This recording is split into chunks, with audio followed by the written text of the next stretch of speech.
मैं डॉक्टर लाखन पोसवाल वर्तमान में आर.एन.टी. मेडिकल कॉलेज में प्रिंसिपल हूँ और पिछले 26 साल से आर.एन.टी. मेडिकल कॉलेज में सेवारत हूँ।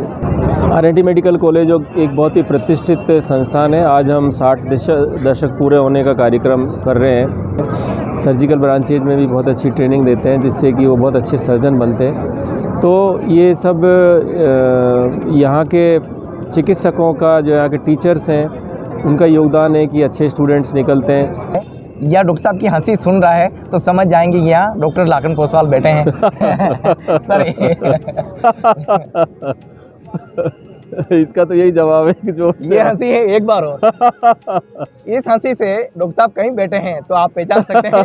Thank you so much Ramesh. नमस्कार दोस्तों, संजीवनी सेगमेंट में आज बात होगी डॉक्टर लाखन पोसवाल साहब से। पोसवाल साहब आर.एन.टी. मेडिकल कॉलेज से लगातार जुड़ाव रखते हैं। यही नहीं, यहाँ की जो सामाजिक सेवाएं हैं उनमें भी पोसवाल साहब को हमेशा ही आगे देखा जाता है। बच्चों से एक विशेष जुड़ाव इसलिए रहा है कि प्रोफेशन भले ही डॉक्टरी हैं, लेकिन आपने जो एक विशेष उपाधि इसमें ली है तो इसी से शुरू करेंगे। लेकिन डॉक्टर साहब से आज कई राज जानेंगे, उनके बचपन और उनके इस प्रोफेशन से आने तक की कहानी है वो भी जानेंगे। मैं डॉक्टर लाखन पोसवाल वर्तमान में आर.एन.टी. मेडिकल कॉलेज में प्रिंसिपल हूँ और पिछले 26 साल से आर.एन.टी. मेडिकल कॉलेज में सेवारत हूँ। असिस्टेंट प्रोफेसर के रूप में यहाँ आया था और फिर एसोसिएट प्रोफेसर, फिर विभागाध्यक्ष, अधीक्षक और फिर अभी प्रिंसिपल। तो सभी जो पद है एक मेडिकल एजुकेशन विभाग में होते हैं, वो सभी पदों पे मुझे रहने का गौरव और अवसर मिला। और आर.एन.टी. मेडिकल कॉलेज का बहुत विकास हुआ है। किसी ज़माने में यहाँ पे 40 सीट से MBBS की सीट से कॉलेज शुरू हुआ था, जो अभी 250 सीट हो गई है जी।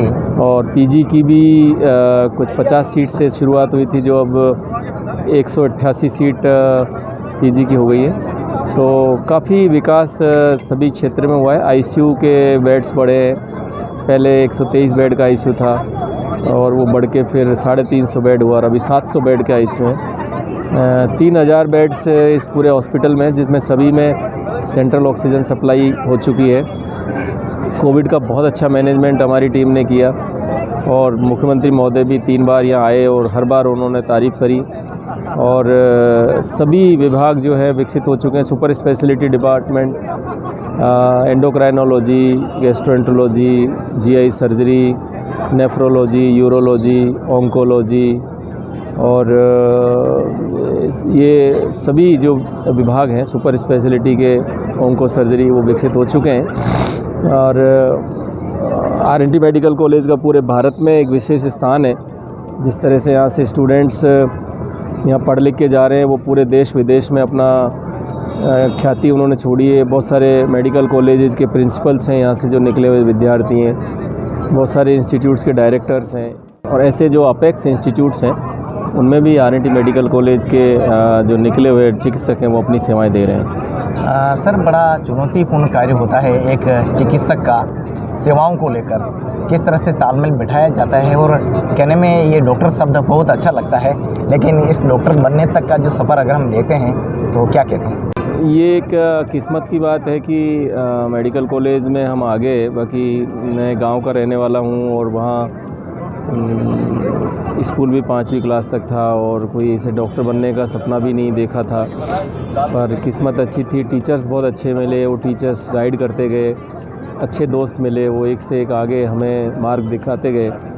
और कुछ मेहनत भी थी, पर आशीर्वाद रहा माता पिता का, गुरुजनों का, कि जिससे मेडिकल लाइन में आए। पहली बार में PMT में सिलेक्शन हो गया।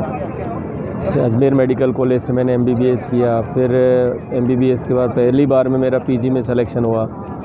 फिर जोधपुर मेडिकल कॉलेज से मैंने MD की और उसके बाद मैंने 3 साल तक गांव में धौलपुर ज़िले में सेवाएं दी।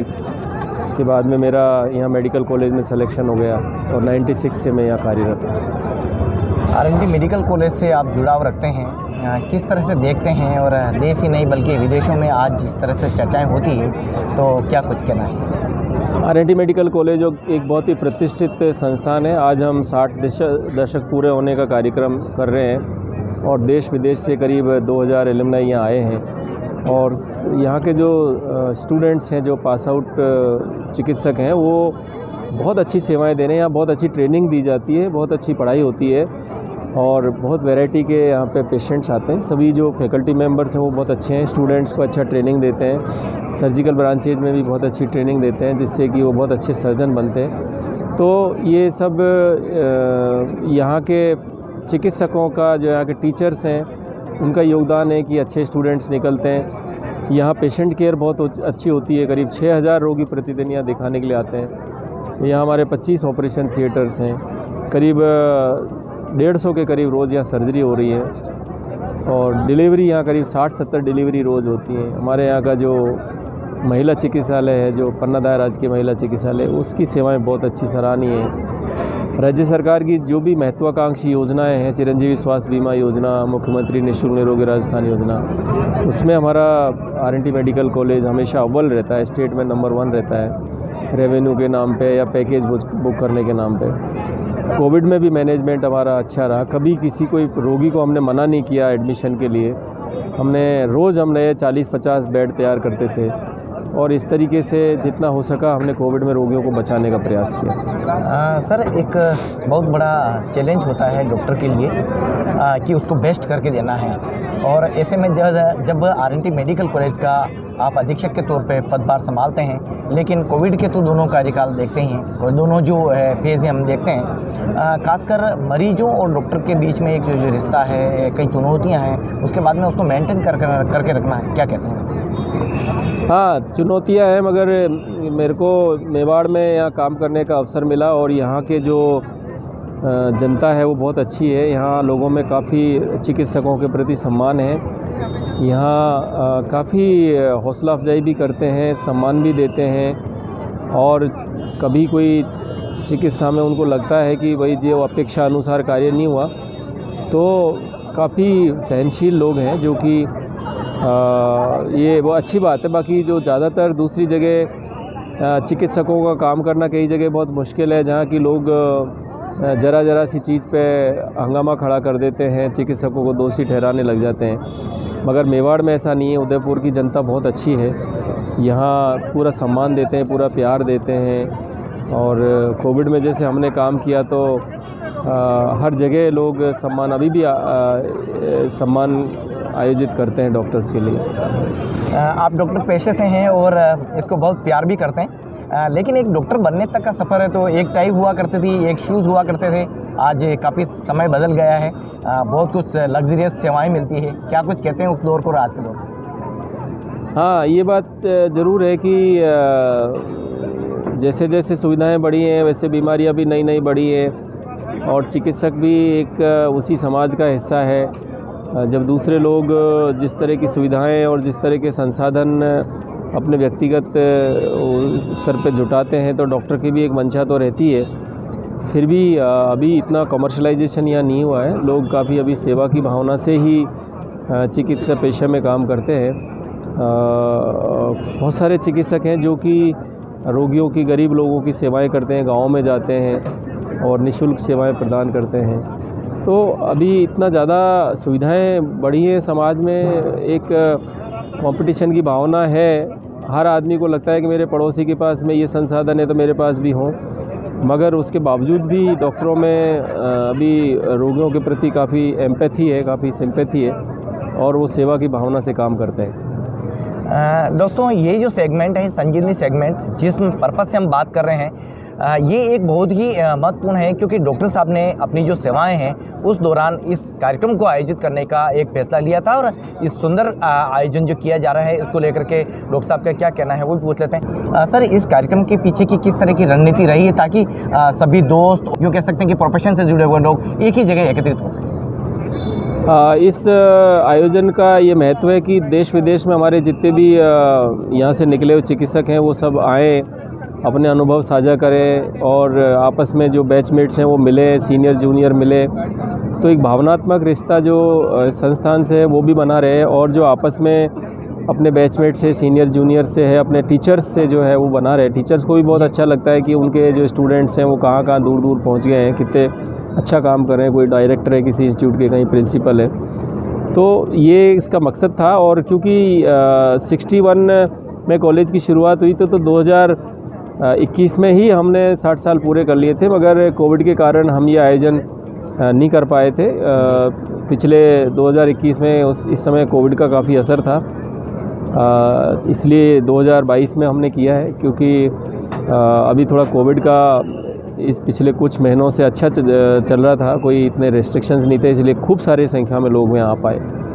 कोविड की बात आपने करी तो मेवाड़ में ये एक ऐसा अस्पताल, ये एक ऐसा मेडिकल कॉलेज था जिसने बेस्ट टू बेस्ट देने की कोशिश की, और अभी आपके इस कार्यक्रम में भी हम सब सुन रहे थे, क्या कहते हैं? हाँ, ये बात सही है कि राज्य सरकार ने हमें पूरे संसाधन उपलब्ध कराए, केंद्र ने भी और राज्य ने भी, और इसके अलावा भी हमारे यहाँ जो UIT है या नगर निगम है, चाहे DMFT फंड है, हमारे जो माननीय विधायक, माननीय सांसद, उन्होंने हमें बहुत सहायता करी, और सिलेंडर्स से लेकर के और ऑक्सीजन प्लांट से लेकर के वेंटिलेटर्स, बेड्स, ये सभी हमें समय से उपलब्ध होते रहे। इस कारण से हम काफ़ी अच्छा कर पाए। यहाँ के चिकित्सकों ने भी, पूरे नर्सिंग अधिकारियों ने, सबने मिल के, और सबने की सराहना करता हूँ, और इसमें कोई संदेह नहीं कि हमने कोविड में कभी भी किसी रोगी को ना नहीं किया। बहुत सारी जगह पे बेड्स की, ऑक्सीजन की कमी आई, तो इस कारण से रोगियों को परेशानी हुई, मगर हमारे यहाँ पे हमने ऐसा नहीं होने दिया। आगे से आगे हम नए नए संसाधन जुटा के, इसमें स्वयंसेवी संस्थाएं हैं, हमारे जितने भी सामाजिक संगठन है, धार्मिक संगठन है, सभी समाजों ने और सभी धार्मिक संगठनों ने बहुत अच्छा हमें सहयोग दिया, और इस कारण से हम संसाधन जुटा पाए और कोविड को अच्छी तरह मैनेज कर पाए।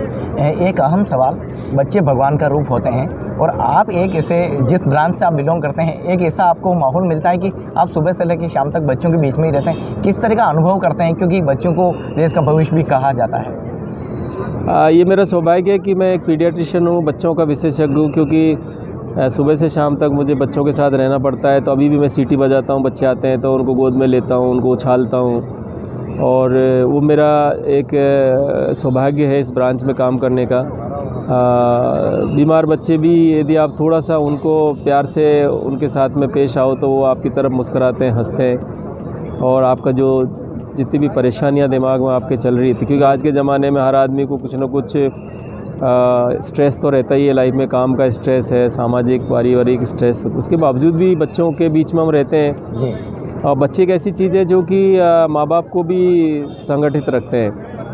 हमारे समाज में पति पत्नी में थोड़ा बहुत मनमुटाव होता भी है तो बच्चों की वजह से वो एक हो जाते हैं, पूरा परिवार एक हो जाता है बच्चे को यदि कोई तकलीफ़ होती है तो मुझे बहुत सौभाग्य मिला है कि मैं ये बच्चों का विभाग मुझे मिला, और मैं अपने आप को काफ़ी यंग महसूस करता हूँ। मैं कभी थकता नहीं हूँ जी। और जो बच्चों की जो हरकतें हैं छोटी छोटी वो मैं खुद भी करता रहता हूँ उनके साथ मिलके, तो उससे बहुत अच्छा लगता है मुझे। इस RNT मेडिकल कॉलेज में आप हर डॉक्टर की कोई एक खूबी देख सकते हैं, लेकिन डॉक्टर साहब की एक खूबी है, अगर दूर से भी कोई हंस रहा है या डॉक्टर साहब की हंसी सुन रहा है तो समझ जाएंगे कि यहाँ डॉक्टर लाखन पोसवाल बैठे हैं। सर इसका तो यही जवाब है कि जो ये हंसी है एक बार और। इस हंसी से डॉक्टर साहब कहीं बैठे हैं तो आप पहचान सकते हैं।